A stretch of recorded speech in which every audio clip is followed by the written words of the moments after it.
back to another videos, ladies and gentlemen. My name is Cyclone. Today we're going to talk about how to get more food production in Goodgame Empire. Well, for starters, we've already made this video, so this is going to be like a part 2, but I'm going to cover everything in the last video for those who missed it.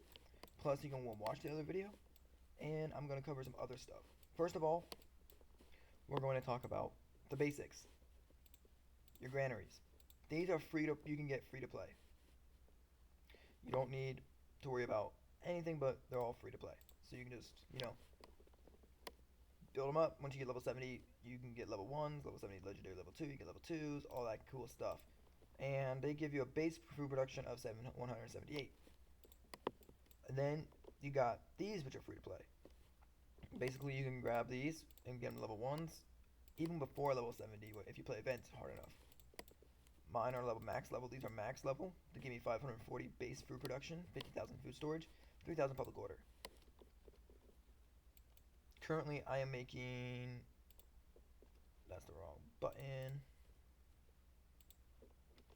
227,000 food per hour, plus this 5,800. So I'm making about roughly around 234,000 food per hour, which is nowhere near enough to finish out my mead. I need to increase it about another 100,000. Yeah, so basically those are the basics. Oh, and then you can actually, let's not cover the basics yet. We haven't finished that off. You can get, this is where it gets, the flour mill level 6 is what I have it. 60% food production. And if you get the levels, which I'm still working on, you can get it to level 8, which gives you a 70% food production, which is pretty nice, MPO. And that pretty much covers the basics of free stuff. Now we get into rubies, where you can buy stuff with rubies.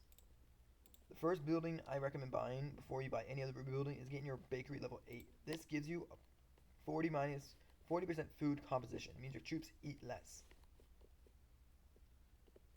That costs probably about 100k rubies just to max it.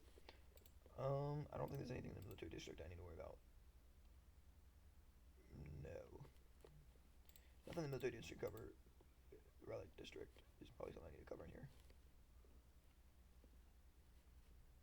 No, okay. There's nothing in here I can cover. No, we're not talking about. Alright, so, and then let's just minimize all this.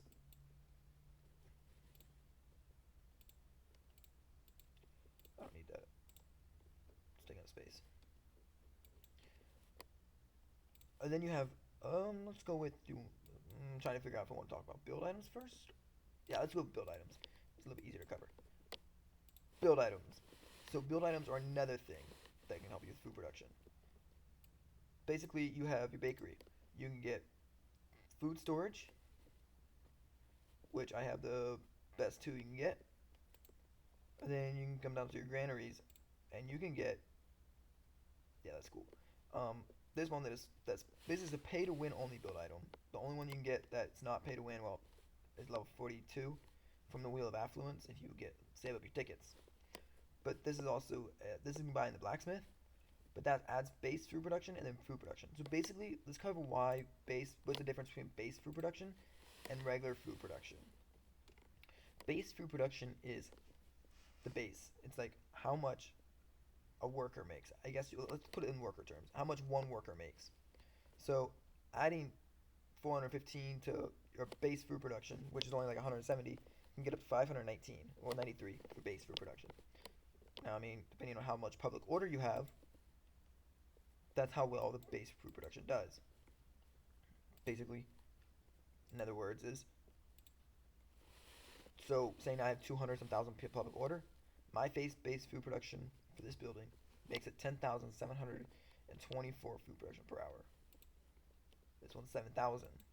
This one's 6,000. This one's 16,000. 13,000. 8,000. And I have 1, 2, 3, 4, 5, 6 granaries. That's all you need in your main castle. Now we get talking about like conventories. This one produces 30,000 food. And I have the level 43, level 30. and it has 735 base food production. This one produces 24,000, 735 base food production. Same thing. Now these ones are level 40 with a 955 base food production, 3,000 public order, and it's giving me 38,000 food per hour, 38,000 food per hour. That being said, these are the main four. You want to get these level 40. They're cheap to get level 40. It does get a little expensive towards the end, but it took me like 2-3 weeks to get them level 40. I mean, not bad at all. Both of them level 40 from level 20. Just playing regular events, not doing Outer Realms. So if you did Outer Realms, you'd be chilling with even more. Now, we covered build items. Basically, that's almost all the build items. Now, some people do go and buy these build items right over in the flour mill. It's the woodcutter. These ones. People will use these build items because you get that 25,000 food production per hour for 4 days. Now, here's why I disagree with this. Because if you can't produce it without this build item, then why use it? Because what if you forget 4 days from now that you have this on there? And you put all your food production into your mead, like I have it, and you lose that, and now you're producing what? I'll be producing 203,000 now, 3.2 million. Well, my troops are eating 3.4 million, so 200,000 food honey negative mead negative an hour, and now I have to figure out what to do with those troops. Lucky for me, I can just send them to other castles, but other people can't do that.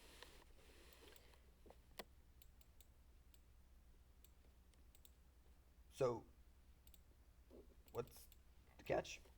Don't have them, I guess, at this point. So that's another thing. Any build items that give you a time frame, I wouldn't use just because they're not permanent. I only use permanent items because I know they'll last. I don't have to remember to replace them every so often. That's another strategy to Good Empire. If I was using non-permanent build items, I'd be making a 5 million mead right now. I'd make sure I'm making 5 million mead. But there's no point in making 5 million mead if I can't produce it without non-permanent build items. So now we're gonna talk about PO items. We're gonna open the information up. So we have production POI. This one gives me 12,000 honey per hour, 12,000 food per hour, and 125k mead per hour. This one's also the same thing, but this one on the other hand does 7,500, 7,500, 75,000, 16,000 public order, 17,000 public order, and another 17,000 public order. Those are public build items that give me production. So there's a bunch of build items you get for production. Now, if there's one in the super sale, there's one they sell for like $54. That's actually my opinion. If you're gonna spend $50 on the game, or $55 on the game, it's in the super sale. I don't know if it's active right now. If not, nah, those are the ones like I have.